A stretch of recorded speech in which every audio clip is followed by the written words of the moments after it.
Hi, welcome to Celebrating Culture. In this episode, we showcase people making an awesome wildlife effort. We'll go from Grand Isle up to North Louisiana. We'll start here at City Park, one of the top 10 parks in America. A great place to take your family to experience nature while you're in the city of New Orleans. Stay tuned, we'll be right back. Our New Orleans Insider Tour app features a Statue, Stories, and Spirits tour. It's a great way to learn about New Orleans. There are over 150 markers that all have a little story. Here, we're at the marker to Edward Wisner, a man who was told to come to Louisiana to improve his health. He invented a pump and drained over 30,000 acres of land. The royalties of gas and oil now go to New Orleans, Tulane, LSU, and the Salvation Army. We have a lot of great stories in our app that'll add to your enjoyment and appreciation of New Orleans. It's simple to use with GPS, text, photos, and video.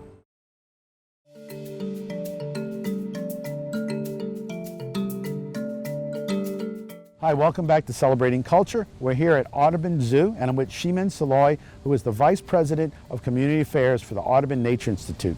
Shimin, welcome to the show. Thank you so much for having us, Charles. So what a great exhibit you guys have with Zoolights. Zoolights is in its second year here at Audubon Zoo in partnership with Children's Hospital New Orleans. So we have transformed the zoo into a wild winter wonderland at night. We have 30 silk lanterns that are larger than life that represent animals in our care at Audubon Zoo. We have lions, we have elephants, we have rhinoceros, we have jaguars, and just all sorts of amazing animals. And then we have one peacock that is 19 feet large.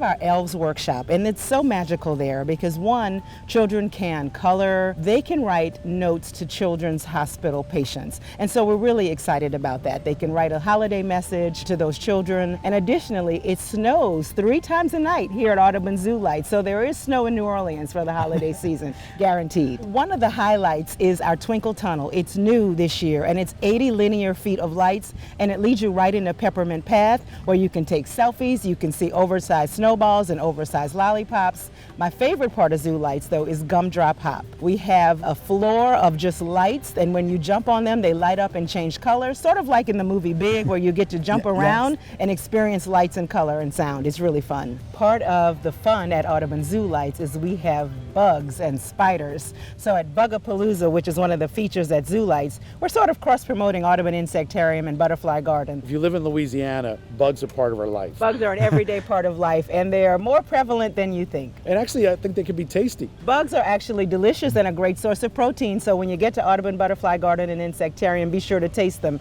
in the chocolate chip cookies or in the mealworms or in the waxworms or in the velvet ants. It's Louisiana cuisine at its finest. At its finest. You have a great tree here at the Lights. We have a 20-foot Leland cypress tree. If you're having a holiday event, you have to have a magnificent tree as a centerpiece. And on that tree are ornaments that represent our Saving Animals from Extinction program with the Association of Zoos and Aquariums. So there are ornaments like lions, elephants, radiated tortoise and shark.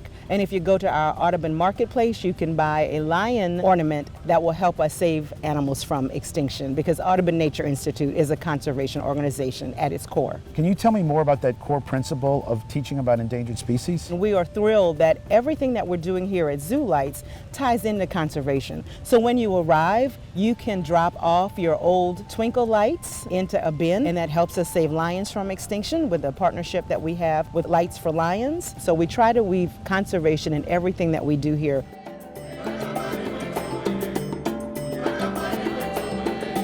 Every time that you come to Audubon Zoo, our hope is that you learn, that you are educated as well as entertained.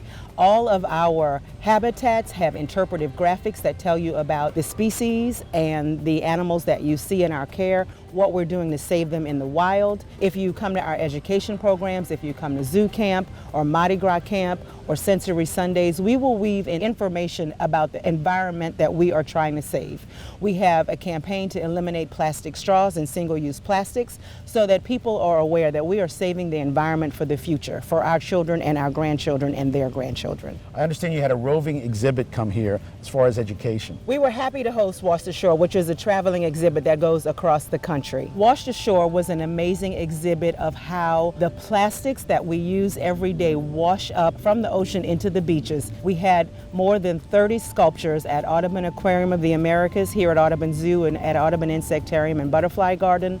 that actually showed ocean waste that came up to the beaches that the artists used to make just amazing sculptures to show people how everyday waste ends up in our oceans and how we can stop that with very small steps every day to eliminate ocean plastics. Habitat is so key. So many animals are going extinct because of the loss of their habitat, because of deforestation, because of the use of plastics and palm oil. So we are really trying to educate our visitors and guests on how to best be stewards of the environment. And when I think of palm oil, the orangutans are special here at the zoo. You have some babies, I think. We do have a baby orangutan here at the zoo. I encourage everyone to come and see Bulan. She's cutting teeth, and so we are having some milestones with her growth and development, and we're really excited that she is an ambassador for her species. People can symbolically adopt an animal, I believe. Our guests and anyone who visits our website can actually adopt an animal. They will get a wonderful certificate and in some cases a plush toy that represents their animal. And they can come visit their animal here at Audubon Zoo or at the aquarium or at the insectarium.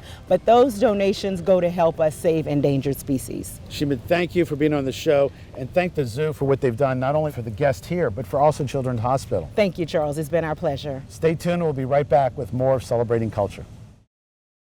Celebrating Culture is brought to you by Awe News. Awe News also produces New Orleans Insider Tours, which are 10 self-guided tours of New Orleans and Louisiana. To download the apps, all you have to do is point your phone at the flow code in the camera mode, and you're ready to really experience Louisiana.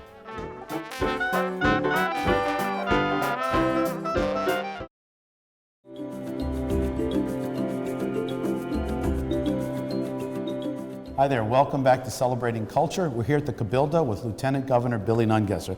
Billy, welcome to the show. Glad to be with you. So you have museums and parks for the whole state. And Poverty Point, that's like the highlight of our state parks. It really is. It's a jewel. Those mounds, 3,400 years old, the history there, World Heritage Site. Well, there's so many things. There's a wildlife park close by. There's a great fishing, there's a golf course that's phenomenal. So if we can build that World Heritage Site as a tourism destination and move people to that corner of the state, we've got great things to do and see all over the state. We're really going to capture not only the staycation, but foreign travelers that want to see more than just one city or one state, get them moving around Louisiana. When I was there were people from Germany there, actually. Yeah, it's a great tourist attraction. I think it's only one of 23 in the whole country. Absolutely. Mike, welcome to the show. Thank you, Charles. Glad to be here. We're in Delhi, Delhi, Louisiana, and this park was built here. It's a man-made lake, about a 2,700-acre lake. It's one of the top fishing lakes in the state. Keep going up the road, and you got the golf course. Yes, we've got Black Bear Golf Course. It's kind of a hidden gem. For the last 6 years, Black Bear Golf Course by Golf Weekly and by Golf Digest has been rated as the #1 public course in the state of Louisiana. And we rank with public courses nationally also. The layout and the architectural design of this course is great, and people come here from all over to play this course. We have a 17-room stay and play hotel that's right here on the golf course. We have a restaurant tied in with the golf course. We have a lot of amenities here for people that are looking for places to go, whether it's fishing, whether it's hunting, whether it's just hiking, leisure, or just to get away from the hustle and bustle of the city. And plus, at the same time, you can come here and you can play golf on one of the finest golf courses around. You'll see black bears around here all the time, sometimes when you're not looking for them. Like I was saying about a week ago, I was out here doing my jogging on one of the cart paths late one evening, and I come up eyeball to eyeball with one, and I don't know if she was as scared of me as I was of her, but I was watching to see which way she was gonna go. But this area from here to the Mississippi River is one of the best hunting places and hunting camps and hunting leases for duck, deer, all type of wildlife. You're in one of the top places around. In northeast Louisiana, we have a lot of things that are not publicized real big, and Poverty Point State Park ranked #2 for visitation of all the state parks in the state. The only one that beats us, and that's Fontainebleau. There's two other things. You can stay here, you got the golf, you got the fishing. There's Wild Country Safari Park, which has some interesting animals there.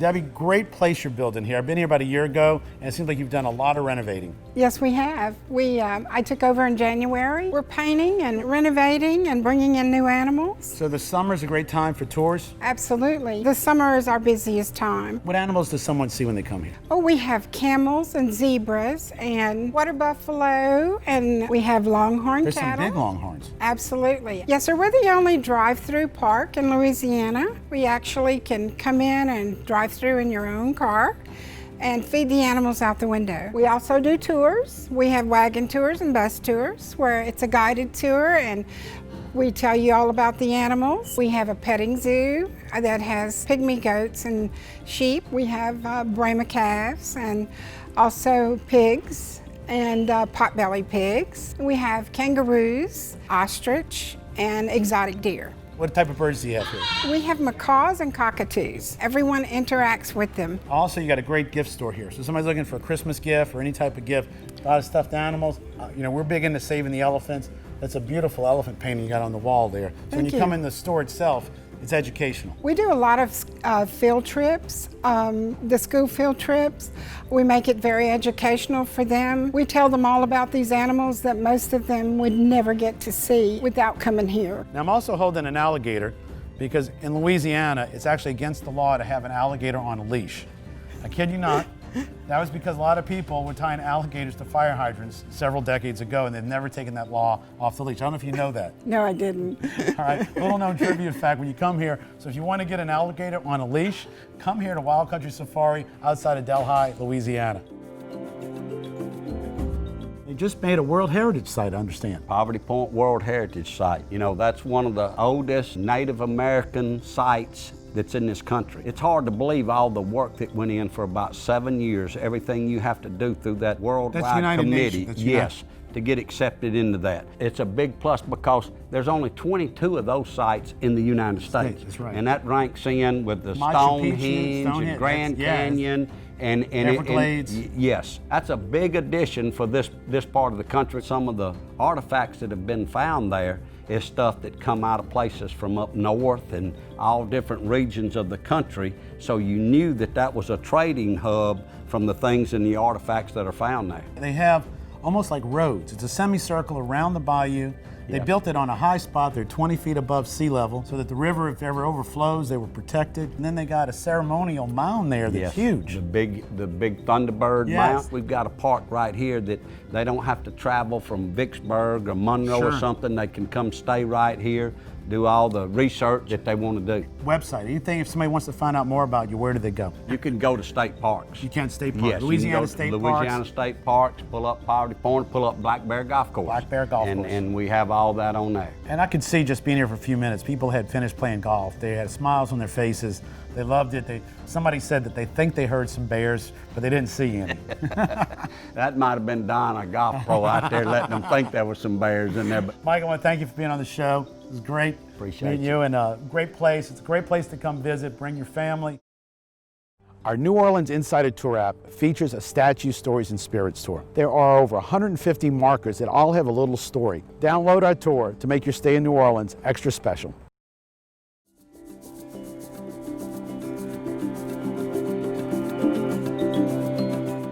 Hi, welcome back to Celebrating Culture. Today we're at the Audubon Zoo with Pat Mason, who helped create the swamp exhibit. Pat, welcome to the show. Thank you, Charles.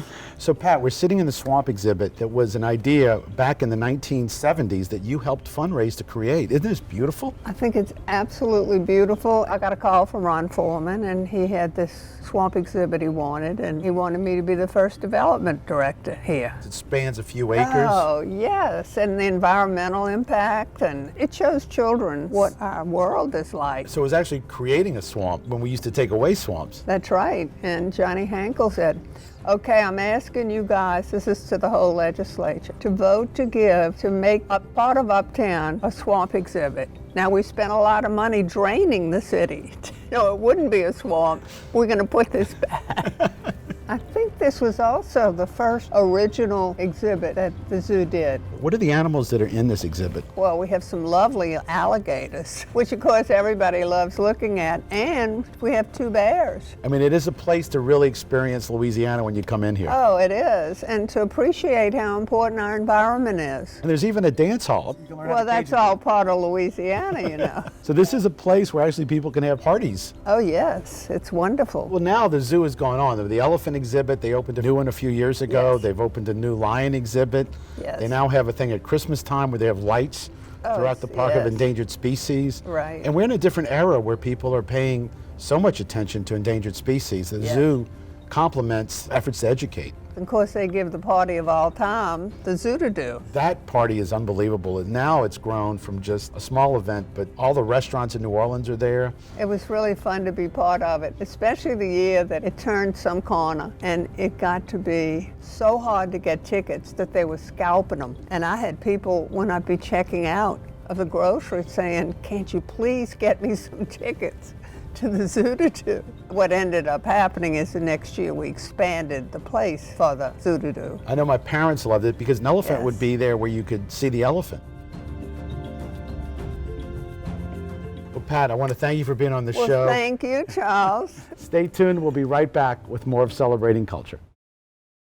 Our news spent 5 years touring Louisiana. We've interviewed countless numbers of people. The people that make it happen, that put on Mardi Gras, the chefs, the artists, the backbone of Louisiana. We've taken those interviews and made a show called Celebrating Culture. But we've also taken those interviews and put them in a tour app, New Orleans Insider Tours. To download the apps, all you have to do is point your phone at the flow code in the camera mode. Once you have the app downloaded, you'll have access to putting together the best game plan to experience in Louisiana. You can start with Little Palermo, which is 50 points of interest on the Italian community, and then go to Statue Stories and Spirits, over 150 stops in the French Quarter and CBD. Where to dine in New Orleans, what rooftop bars give you the best view, how to see the Gulf of Mexico from the coastal towns, driving up to the Bonnie and Clyde Museum near Shreveport, or up to Vicksburg.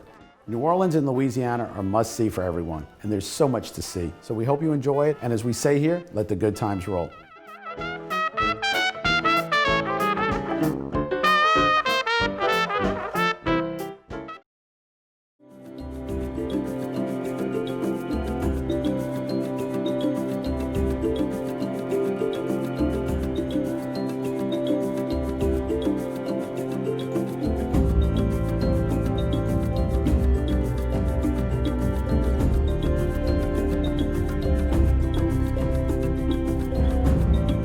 One of the best efforts being made outside of New Orleans is the Global Wildlife Center. There are 900 acres out here, 4,000 animals, and we have a great staff. So we're going to talk about what's going on. We have Ben and Brittany. Yes. Hello. Hi there. How long has the Global Wildlife Center been here? Global opened in 1991 as nonprofit. It was actually this land, the 900 acres, was inherited by a man from Homa who opened this area up as nonprofit. So we've been here for about 24 years. We have over 30 different species, over 4,000 animals, and we have a family of 11 giraffes, reticulated giraffes. We have our safari wagon tours. Those hold up to 120 to 160 people. A lot of our school field trips, church groups, family gatherings will go on those tours. Then we also offer our private tours for families or guests who want to get the up close behind the scenes experience. We have a few endangered species. One of our endangered species we saw earlier was our scimitar horned oryx from Africa, and we have some other ones as well. So we're trying to maintain those herds and grow them if we can. Here they do everything naturally. Only thing we control our breeding for is our giraffes, because we don't want our giraffes being from Africa. They're used to warmer weather, to giving birth in our colder season. Throughout the year, we have people from around the states, and during traveling season from different countries, both wildlife enthusiasts and people out just seeing the different tourism places. Now, how many minutes from Baton Rouge? About an hour and 20 minutes from Baton Rouge. And same from New Orleans? The same from New Orleans. We're centrally located from two of our largest cities in this part of the state. We actually have tons of summer camps that have us on their itinerary for their days. Normally summer camps last a week long, and so this is always a visit. And then during the year we can see anywhere from 800 to 1,000 children a day. We do offer different adoptions, all listed on our website at globalwildlife.com, where you can donate to the center and adopt an animal, where we would send you updates about the animal.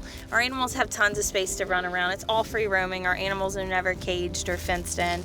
So they do live a stress-free life. We basically feed them and protect them from predators. We have a close staff. We're all about 25 to 30 people. A lot of us college students who are either studying biology or something in public relations. A lot of them come out here, spend their summers and a couple years into college and then move on. So a lot of younger staff who can easily jump up on the wagons and give a good enthusiastic tour.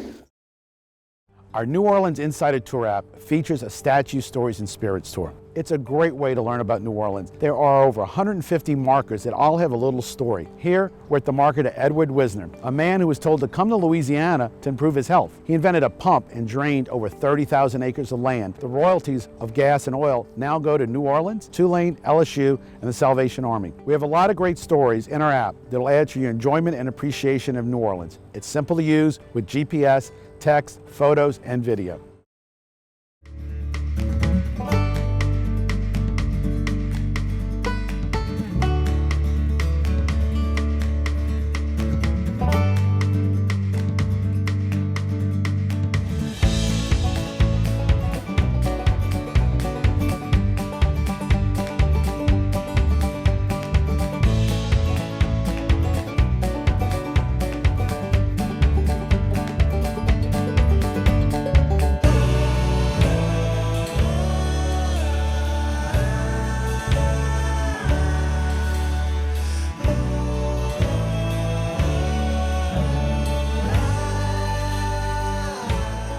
Welcome to Grand Isle, Louisiana. We're here at the world's largest kayak tournament. Lecta Bourgeois is the MC of the event. She's going to fill us in a little bit what's going on. It's called Ride the Bull. And this is our 6th year. We are the world's largest kayak tournament in the world. This year we broke our record. We had 766 people register. We had 733 people actually enter the tournament. So we broke our record by 1. Last year was 732. It's a catch and release. It starts at 7 o'clock on Saturday morning, and we have all 700 some odd people get out there in that pass and anchor in, cast their rod out with usually either cracked crab or mullet or some type of bait like that. And they just sit there and wait for those big, huge bull reds to come in and bite on that line. The biggest today was 35.5 pounds. So we got a lot of big fish coming in today. This is a record crowd, a record entry this year. Kayak fishing, for most people, is all about conservation and ecology, and most of us here today are big conservationists. A lot of us are members of the CCA. We catch our fish out there. A chase boat will come in beside you, help you with your fish. They'll tag it, put it in a tank. They'll rush it down here into the marina where it's weighed and measured and everything and tagged right here.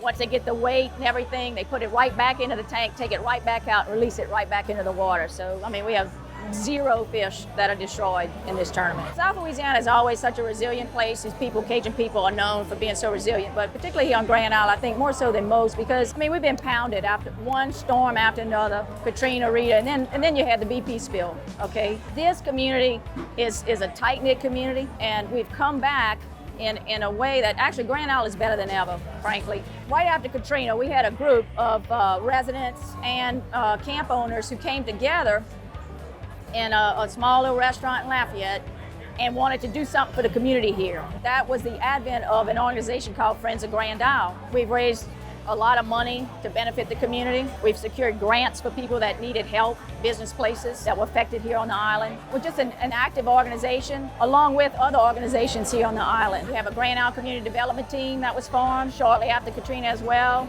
They host the annual Ladies Grand Isle Fishing Rodeo every October, Columbus Day weekend. That benefits breast cancer and some of the community. What about rising sea level and coastal erosion? Are those concerns? Well, you know, that's always a concern here. I mean, we ground zero. You're looking at a 7-mile Long Island that might be at its widest point, 1/4 mile wide. We can already see rising water. You come down here and you measure the storm surge for each storm, you see it just right here. I mean, you can have a rodeo here any weekend of the year, and depending on the tides, I mean, you might have water lapping over this marina right here in this pavilion area.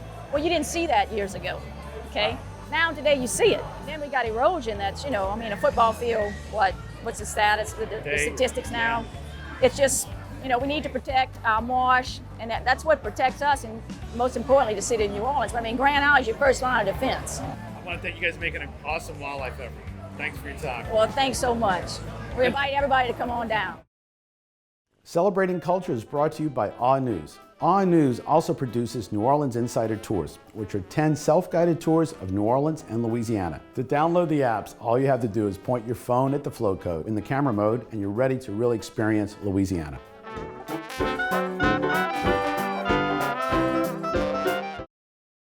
Hi there, welcome back to Celebrating Culture. We're here at the Cabildo with Lieutenant Governor Billy Nungesser. Billy, welcome to the show. Glad to be with you. How you doing today? I'm doing great. So you've had a great 3 years as Lieutenant Governor. Tourism is booming in Louisiana. And here at the Cabildo, this is like the heart of where people come. It is. When we took office, this building has not seen a new exhibit in 30 years. The wax on the floor was 10 inches thick. Through a lot of hard work, and the walls were leaking. We've got everything secure. It's in great shape. As you can see, we had the King and Queen of Spain here. I saw that. Was a great and now exhibit. we have the exhibit of the life of Miss Fontaba, who actually rebuilt after the fire the cathedral and these buildings, and then built those beautiful apartments that we still rent from today to help fund the museum. I've heard that those were the first apartments in America. Yes, and she was a pretty incredible. Imagine a woman in that day in the construction business, and she was a force to reckon with. My favorite story is the reason Andrew Jackson is sideways in Jackson Square is she had a crush on him, and she wanted to sit on her balcony and have him looking at her every morning, tilting his hat, rearing up in his horse. So I could use her political stroke today. Know that she had that kind of influence in New Orleans in those days. So you have museums and parks for the whole state. Right, and we're working hard to make the parks an attraction with new things. We're adding handicap, special needs equipment to all the parks. We're looking for those private-public partnerships. We've got horseback riding in one state park now. We're putting new sand on all the beaches. Fontainebleau has great beach. It really does. But I had a young lady, when I asked her to go home and ask her parents to staycation in Louisiana, she said our beaches sucked. So I made a commitment by next summer, this year, we'll have new sand on all of our beaches in our state parks.